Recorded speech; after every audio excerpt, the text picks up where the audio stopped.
Jeg glæder mig allerede.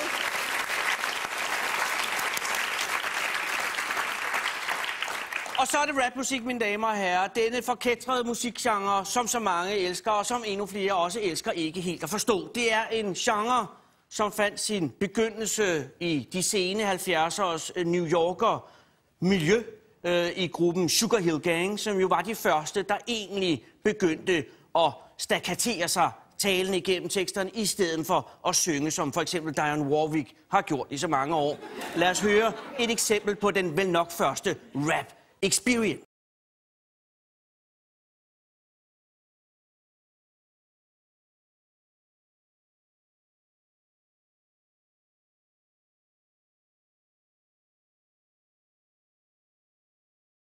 Og det er et tidsdokument, men det greb om sig i en forbløffende grad og bredte sig som steppebrand, ikke over bare det nordamerikanske kontinent, men så sandelig over alle kontinenter på nær Antarktis, som stadig på nogen måde halter bagefter. Men også Danmark har oplevet sin rapbølge, og de ypperste repræsentanter er dem, som nu bliver bidt ind i studiet, mine damer og herrer, i dette lille hofteater. Tag vel imod. Ej, vi skulle da måske lige høre, hvordan de lyder, før vi ser, hvordan de ser ud, mine damer og herrer. Lad os lige få en lille bid af Malk de Coin. Jeg elsker dig en gylden sø, og midt i den får du en ø. En læderbøf, du kan stikke flag.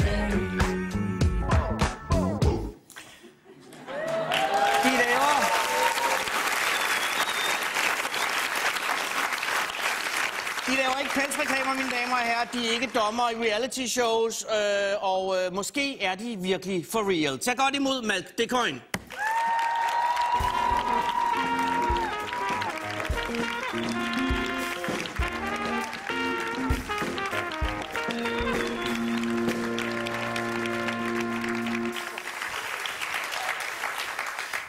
God aften og velkommen. Tak.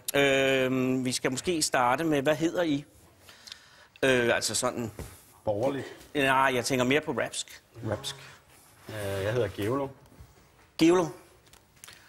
Two Track. Og Two Track og... Blæs Boogie. Og hvorfor det? Sådan indledningsvis. Hvorfor disse navne? Eller der måske... Eller... Altså, hvad hedder I rigtigt? Jeg hedder Janus. Jan, okay, så... Og det kan du godt høre. Ja, det kan man ikke sige. Det kan, nej, det er rigtigt. Og hvad hedder du rigtigt? Anders. Ja, nej, det er da sådan meget fedt. Nej, det er meget fedt. Og du? Blæs? Lasse. Lasse, okay. Det går ikke, det er rigtigt nok. Så der laver man dæknavne. Er det en slags dæknavne? Ja, det er det jo. Mm. Det lyder federe, og man kan bruge dem til flere ting. Der er nogle gange, når... Plus man bliver ikke genkendt. Hvordan det? Ja, når nogen hører det, så siger man hedder noget andet, end man rigtig hedder. Ej, det forstår jeg slet ikke. Altså, når nogen hører hvad? Ja, hvis nogen hører musik, hvor vi i rap, der er det jo en gammel ting, at man nævner sit eget navn til, at man præsenterer sig inde i teksten. Ah, okay. Og så virker forud, som sagde Janus. Ja. Det er ligesom, fordi min storebror en gang, da han var dreng, ikke, så lavede de meget ballade op i højhusene, op ved Sogn Torv. Det var også nogle 14-etages højhus. Så kørte man op og ned, og hvis så, at visverden kom, så havde de aftalt, at de ville skære ansigter, sådan så, at han ikke kunne genkende dem. Så skulle de så stå sådan og lave mærke. Er det lidt samme princip, altså med at have, at man har en sceneidentitet, som gør, at man kan tillade sig mere? Ja, det er meget man driller jo hinanden meget i rap, ikke? Gør man det? Ja, det gør man.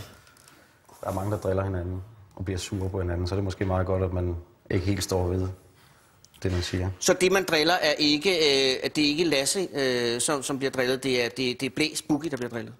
Og så kan Lasse godt sidde, altså du kan godt sidde hjemme uden at tage det for nær? Ja. Altså, det lyder lidt som om du tager det nær. Tror jeg. Ja.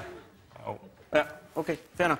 Men det er ikke sådan, fordi, men det er så ikke princip som er Bubber, der i virkeligheden hedder Niels Christian Meyer. Det er ikke på den måde, at vi kører dæknavn. Det minder ret meget om det jo. Ja, men han er ikke store rap materiale ellers. Men man kan godt forstå, at han gerne vil gemme sig, ikke? Ja, det kan man. Nej, men han er sød.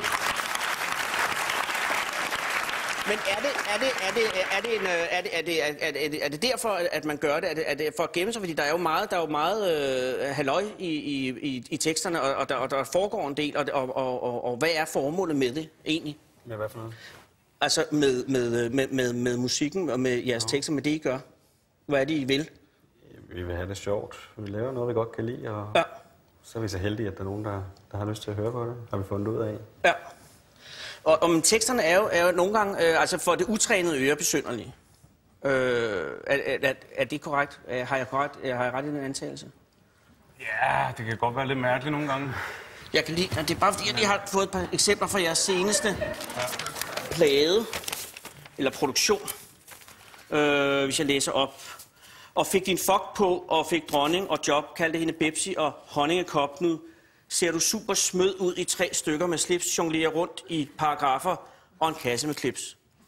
Så er der er jo en blanding her af ord, som man tænker, ja, okay, og så er der ord, man tænker, hvad? Og hvis jeg bare starte, uden at det skal gå dansk lige i det, og fik din fuck på, hvor fører den sætning hen? Og fik din fuck på? Hvad betyder det? Der er man lidt tilbage. Og fik din fuck på? Ja, det var noget, man fik. Men man fik sin fuck på? Er det ikke i virkeligheden det der, altså det er jo det der med at træde et skridt videre, vil jeg sige, ikke? At man ligesom, man får en dronning og et job, og så fik man sin fuck på, og så kommer der nogle børn ud af det. Men hvordan får man sin fuck på? Jeg tænker bare, eksempelvis Gustav, hvordan hvis han vågner op en dag og siger, jeg har fået min fuck på? Eller har han allerede fået sin fuck på? Gustav ligner en, der har fået sin fuck. Jamen, det har jeg tænkt på meget, faktisk. Og der kan jeg godt se, at det på en eller anden måde giver mening, ja. Jeg er sikker på, når han filer på den spade der, så har han sin fuck på rimelig meget. Ja. Men så er det vel meget godt at have sin fuck på, ikke? Jo, bestemt. Men altså, hvis man har lyst, selvfølgelig. Ja. Men det kan godt være svært alligevel for det utrænede at forstå det her. Og også, kender I et fænomen, der hedder læsevenner? Det er et projekt, et meget smukt projekt, hvor elever i de små klasser tager ud på plejehjem og læser op for de gamle, som næsten, altså som for at holde dem i live også for så alle bliver trænet, ikke? Som et led i det projekt har vi lavet et par unge mennesker, Mathilda og Tobias fra 4. A på Egebjergskolen tager op til en fyr, der hedder Harald, som er 89, som er kolossalt gammel, altså for at læse teksten op. Lad os lige se, hvad de fik ud af den.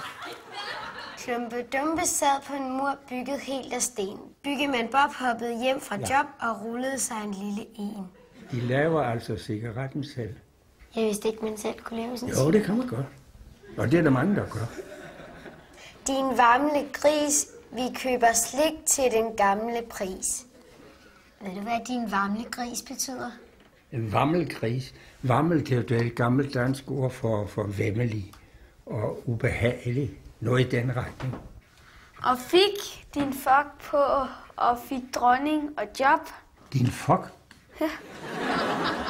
Nå, fuck. Det er jo engelsk. Fuck mig der, og fuck mig der. Ikke? Det er et bandeord. Ja, det er et nedsættende ord. Ikke? Fuck me, fuck you. Hvad synes du om? Jeg synes ikke, de er særlig spændende. Hø og hakkelse.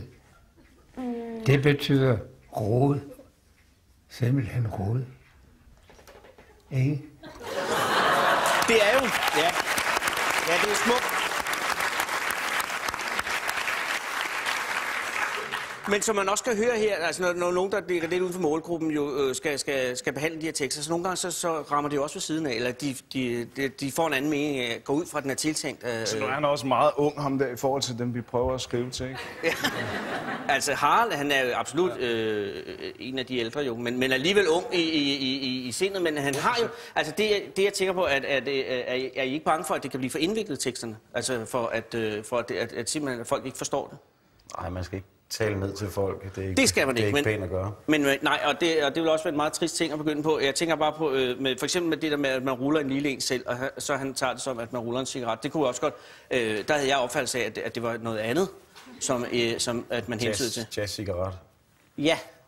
Ja. Og der kan teksten jo give en helt anden mening, men det gør så måske ikke noget. Det der er det sjove, det er, at vi skriver det, som vi har lyst til at skrive, og så er der mange forskellige ører, og de hører også forskellige ting, og det er faktisk Det sjove ved det er, at forskellige ører hører noget forskelligt, der kan gå på opdagelse og opdage forskellige ting.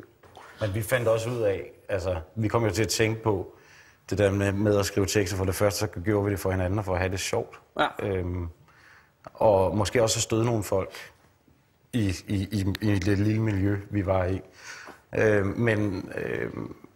Men hvis vi tænker tilbage på, da vi selv hørte danske tekster, sådan noget Shubidua, Gasolin, eller hvad det nu var, så var det jo ikke alt, vi forstod, da vi var små drenge. Nej. Men du danner din egen mening. Ja. Og det er jo ligesom, hvis man tager det som udgangspunkt, så kan man ikke gå helt galt i byen. Så det er okay, som Harald forstår den, og det er også okay, som Mathilda forstår den, og som vi forstår den? Det er helt... Nå, gudskelov. Ja. Jamen ved du, så tror jeg faktisk, at vi er rustet til at høre det, vi skal høre lidt senere i programmet. Hvis I på nogen måde er blevet skræmt af det her, er I det? Og jeg kan forstå, hvis svigermor var det, som var bange for, at der var noget om sex. Det var din svigermor, Anders. Hun havde sms'et og spurgt, om I skulle snakke om sex i programmet. Ja.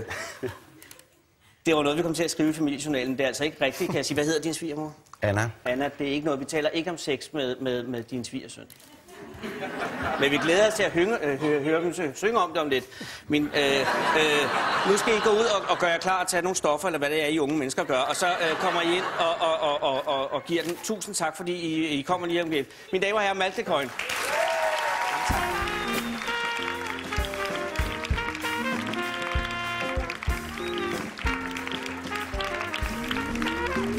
Så er det fredag, og det er blevet tid til at pusle med bogstaver. Velkommen til Gæt et ord.